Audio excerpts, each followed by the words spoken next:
Sugandha beach, Cox's Bazar. Sugandha point থেকে মাত্র 2 minute পথ হেঁটে আসলেই দেখা মিলবে এই বিচের সন্ধান। কক্সবাজারে 4টি বিচ আছে: Sugandha beach, Kolatoli beach, Laboni beach এবং ইনানি বিচ। আমরা সাধারণত যে বিচে ঘুরতে যাই সেটি হচ্ছে সুগন্ধা বিচ। সুগন্ধা বিচে মানুষের আনাগোনা সবচেয়ে বেশি থাকে। সুগন্ধা বিচের আশেপাশে আছে অনেকগুলো সামুদ্রিক মাছের দোকান, আছে শুটকি মাছের দোকান। যাই কিনেন না কেন চেষ্টা করবেন দামাদামি করে নেওয়ার জন্য।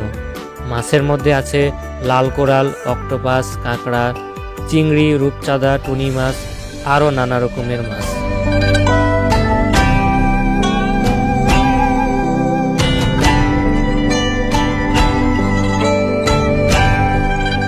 এখানে চিত্ত বিনোদনের জন্য রয়েছে নানা রকম ব্যবস্থা, যেমন ঘোড়া রাইড, যা প্রতি 30 মিনিটে জনপ্রতি 250 টাকা থেকে 300 টাকা। পানির উপরে ভেসে বেড়ানোর জন্য আছে টিউবের ব্যবস্থা, যা প্রতি ঘন্টায় নেবে 30 থেকে 50 টাকা। ক্লান্ত শরীরে শুয়ে বসে থাকার জন্য এখানে আছে খাটের ব্যবস্থা, যা প্রতি ঘন্টায় জনপ্রতি নেবে 30 থেকে 40 টাকা।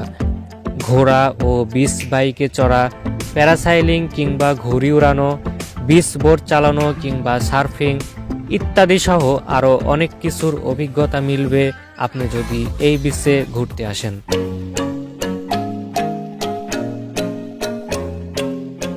এখানে পেয়ে যাবেন ভ্রাম্যমাণ লকার। আপনারা যারা bag, mobile phone, money bag ইত্যাদি নিয়ে আসবেন, সাগরে নামার আগে এই লকারে আপনি রেখে যেতে পারেন।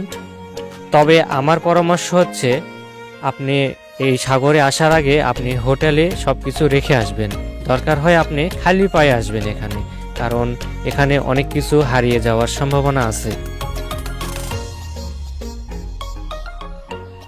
আপনারা এখানে পেয়ে যাবেন লাল ড্রেস পরা অনেকগুলো প্রফেশনাল ফটোগ্রাফার। আপনারা যদি এদের কাছে ফটো তুলতে চান তাহলে অবশ্যই ভালোভাবে চুক্তি করে নেবেন। আমার পরামর্শ হচ্ছে এদের কাছ থেকে ঘন্টা চুক্তিতে ফটো তুলে নিলে সবচেয়ে ভালো হয়।